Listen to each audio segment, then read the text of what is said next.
In this video, we'll create two API endpoints where we search, sort, and paginate products using NestJS. Before we build the app, I would like to remind you that this video can be combined with other videos. So if you want to use Nest with any of these front-end frameworks or with MySQL or MongoDB, I provided some links in the description of this video. If you don't want to combine them, don't worry, the videos are independent of each other.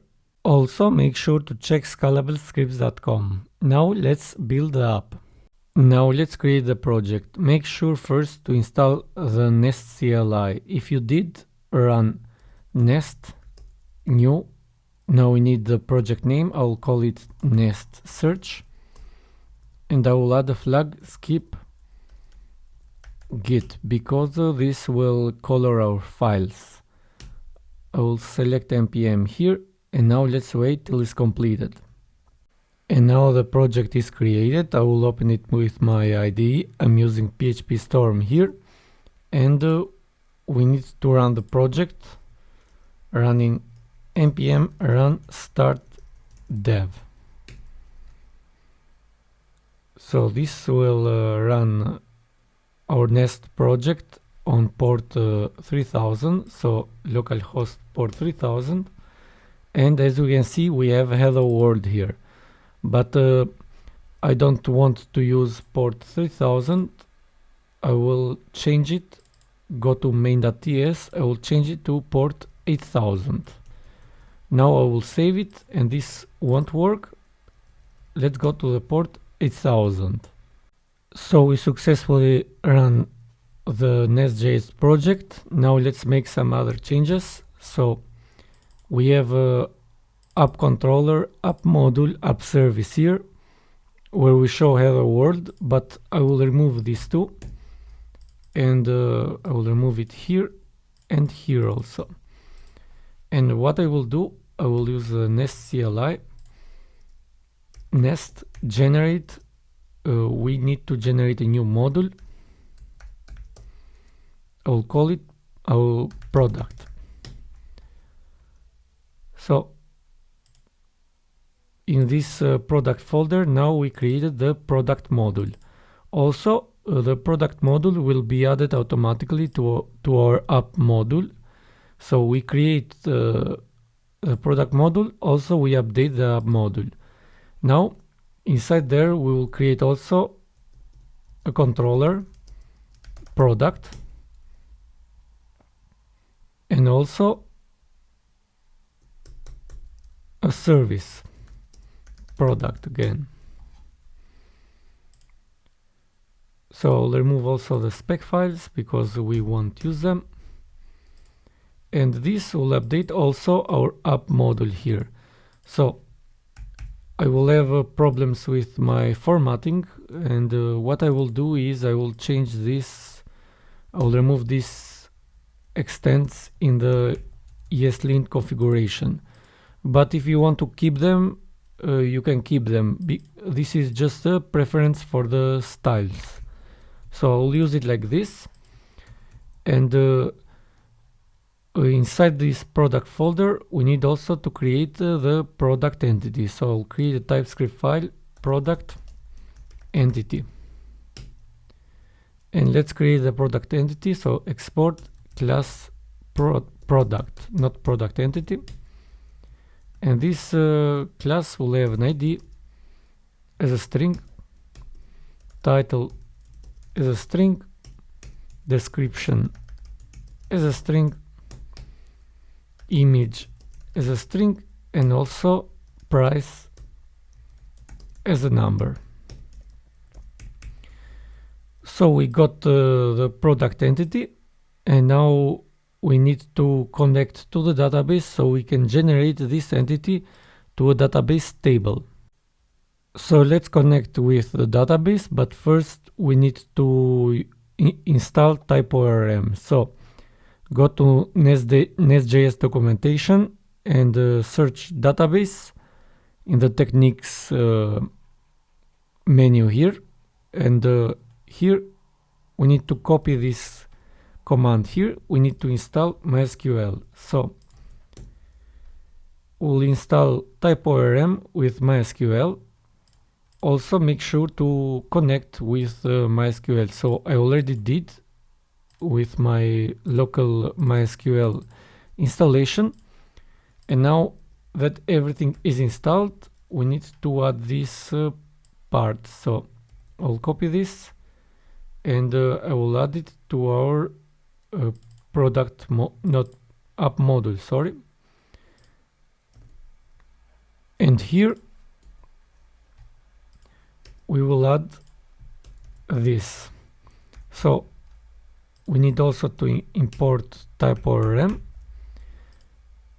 Type is MySQL, host localhost, port is the same, username root, password is root, and the database is Nest Search. We need also to add the entity. So first let's create the entity here. So we are the product entity and we need to declare this as an entity. Don't forget also to import the entity from TypeORM. And now that we declare the entity, we have to declare also the columns. So this is a primary generated column. So this is a primary key and it will be generated automatically. And these are just columns. Column. Same for all the other fields. So we added the entity and now we have to add it here. Don't forget also to import it. And did we create the entity? As we can see, we successfully created the entity now. So these are all the fields that we added, and now we can use this table to our product service. But to use it here, we need to add another thing in our product module.ts. So we will add imports here. We'll add an array, and here we will add TypeORM module for feature. An array inside we will put the product. So this is needed because now in the product service we need to add the constructor and we need to inject repository of the product, which is a private read-only product repository of type repository of the product. So in order to inject this repository, we need to add this for feature command here. And now we have the repository. This will contain a lot of functionality that we will use. So the first and the simplest one is to get all the products. So we'll just return this product repository find, and that's it. So this is an asynchronous function, and this returns a promise of product array here. So I added this now in the product controller. Now let's add the endpoint to get all the products. So to add it is really simple. First I will change the prefix here. So we want to start with API/products, and to add our first endpoint we need to add here Frontend. So this will be the Frontend API, and this will be a GET request to Frontend. Let's import also the GET request. So the endpoint for this function is API/products/frontend. In the end, we'll return this. I forgot to inject the product service here, which we need to add a constructor, and inside we'll add private HTTP product service. Now that I injected the product service, we can return it directly here. So this product service all. This is also asynchronous. So with this we'll return all the products, but this will be an empty array. So let's test it. First, make sure to have installed Postman, because we will use Postman now to test our endpoints, and we will send a request to HTTP localhost port 8000 /API /products /frontend. And as we can see, we return an empty array because we don't have any products yet. So to populate the products, we need to add a seeder. So let's open the browser and we'll install this NestJS seeder. So I'll copy this dependency and I will install it. So NestJS seeder is a package. So the package is installed, and now in the products directory we'll create a TypeScript file called product seeder, and I'll export class product seeder here, and this will implement seeder from NestJS seeder. So make sure to import also the seeder. So this interface will have two methods that we need to implement. So one is seed and the other one is drop. So for the drop part is really simple. We want to remove everything on the table. So before returning anything, I will go to the product service and I will inject the repository again here. So I injected the repository, and to drop everything, so we have to remove, we will have to call a product repository, delete, and I'll put an empty object here.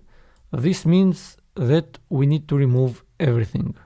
So this will clear everything. Now in the seed part, now we want to create our products, but first let's go to the product entity, and here now we have an option to add fake data here. So I will add another decorator, factory, and inside the factory we need to add the faker library, and for this column title I will return faker lorem words 2.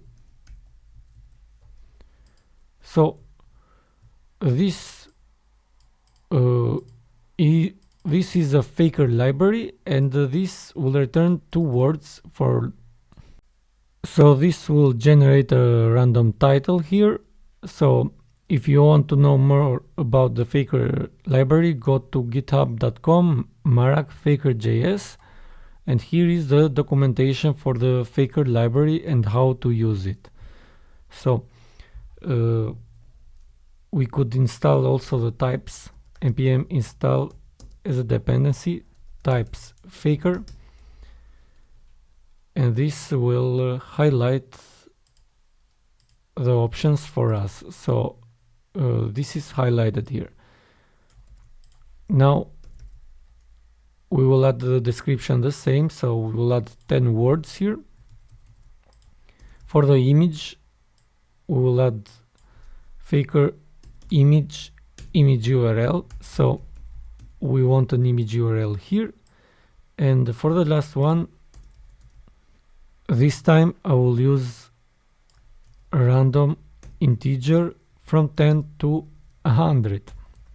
So this is import random int from crypto here, and with this we can use now our product entity in the product seeder here.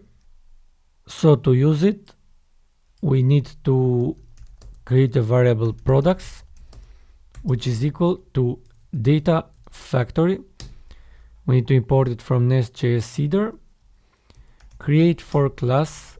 We need to pass the product class here. And we want to generate 50 products. So with this, we created 50 products, but we didn't insert them in the database. To insert them, we need to return this product repository insert products. So this is our product seeder, and now we need to use it. So to use it, I'll create another file, seeder. So in this seeder, I will add here seeder. So we need to import seeder from NestJS Seeder here, and we will add some options. So we need to add imports here, and inside the imports we need to add the same data that we added for the TypeORM modules, because the seeder needs also to connect with the database. So in the seeder, I'll paste this. We also need to paste this. So, and that's it. So we added the seeder, and we need to run an array here, product seeder.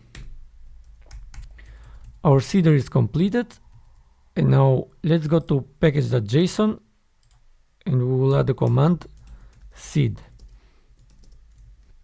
The command will be ts node src products / seeder.ts. So this is our command. Let's try to run it. So npm run seed.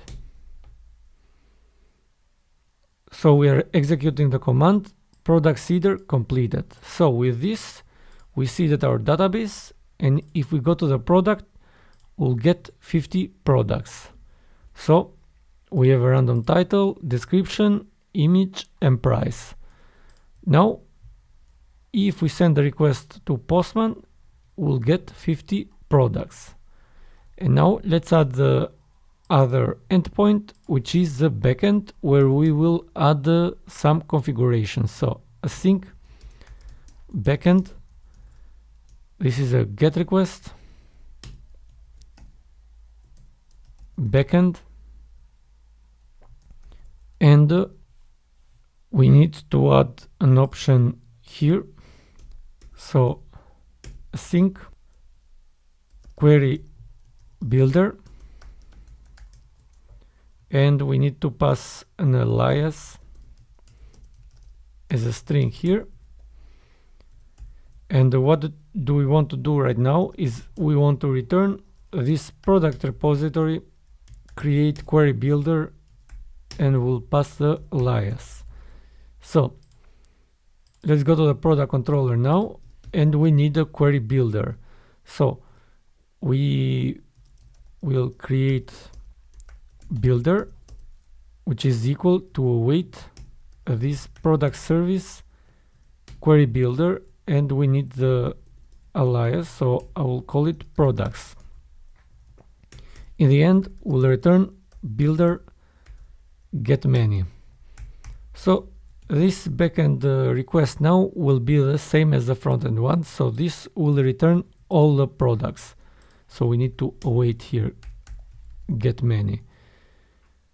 So if we send a get request to product / backend, we'll get the same response. So we are getting all the products here.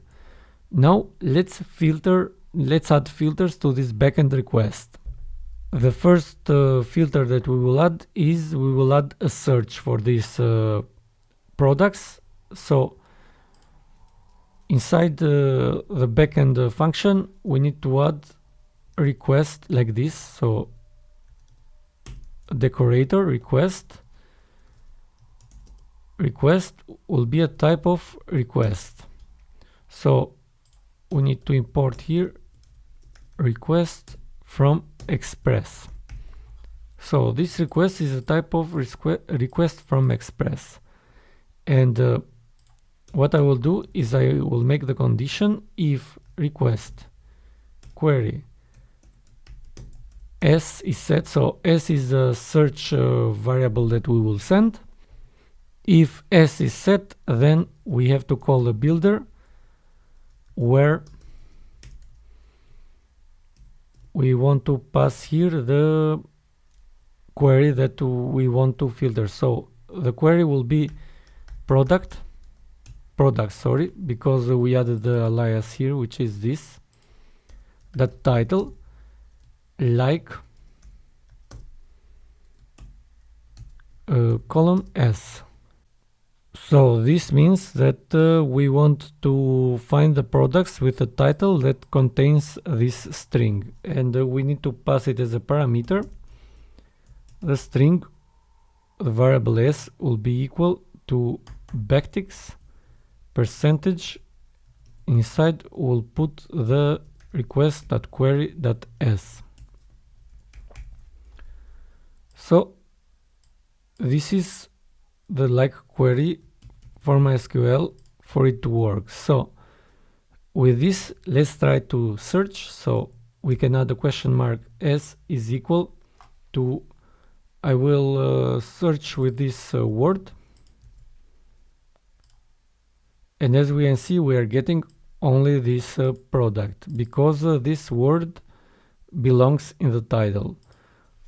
Also, if I remove words, we will still get this because it is like a statement. So we searched with this string for the title, but we want also to do it for the description. So I will add an OR condition here. Products.description should like also the same word. So with this, if we send a request, we'll get more items now because other items have this word already. So this was the search. Now the second filter is the sort. So first, let's get the sort as a variable. Sort as any is equal to request.query.sort. So we'll create this variable, and if the sort is set, that we want to call the builder again, order by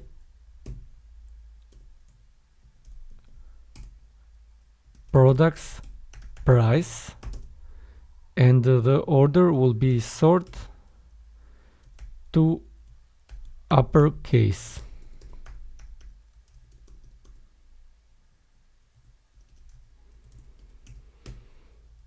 Because this order by accepts two parameters, either ascending or descending, like this, and it doesn't accept a lowercase, for example. If we see it here, it throws an error. That's why we'll pass the sort to uppercase here, and I'll cast it as any because if I do it like this, it will still throw an error, so it expects the exact values. So with this, we added also the sort. So if I add here sort ascending, we'll get these items in ascending order. So the first is 22, 27, 32, and 45. I can remove also the search, and as we can see, the products are ordered in ascending order. Also in the descending order, the first product is 98, 94, etc. So we searched, we sorted, also we can do it simultaneously. And now the last change is adding the pagination. So to add the pagination, first we have to create a variable page, which should be a number. And this will be equal to request.query.page or 1. So this means that if we don't send the page, by default it will be 1. So we have a problem with this, so we probably have to cast it, parse int. So we have to parse this as an int, and we have to cast it inside as any. So with this page will be a number, and we have the page now. Now we want to create a variable called per page, and this will be equal to 9. So we need a variable because we want to paginate, and we need to know how many items per page we want to show. And with this we can call builder offset. So the offset is where we start. So we want to start from page -1 times per page, and we want to add also a limit to per page. So this is the pagination that we want. So the offset is where we start, and the limit is how many items we want. So all the time we want 9 items. So that is simple to understand. The offset by default, if it is 1, it will be 0. So we'll start from the beginning and we'll show 9 items. So that will be if we don't send the page like this, we'll show only 9 items. So we will have the ID 9 here. If the page is equal to 2, then this is 1 and the offset is 9. And the limit is still 9, so we will start from the item number 10 till 18. So we can see it. If I add a question mark here, page is equal to 2, then item 10 till 18. So this is how we paginate. Also, I want to add some other configurations here.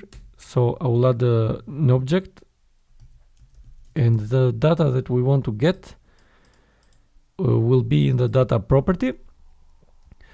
And we need also to create another variable. I'll call it total, which is equal to await builder get count. So this variable will count all the products, and we want to return it in the response. We want to return the page, and another variable that we need to return, which is also important, is the last page. The last page will be equal to math ceil total divided by per page. So these are all the values that we want to return. If we send the request now, we'll see the data here. Total 50, page is equal to 2, and the last page is 6. If we also search, we'll see that the total will change. So total 4, last page is 1, so we are at page 2 here. So as we can see, they are working totally fine. So this is how we search, sort, and paginate using NestJS. I hope you liked this tutorial, and if you did, also make sure to share and subscribe. Thank you.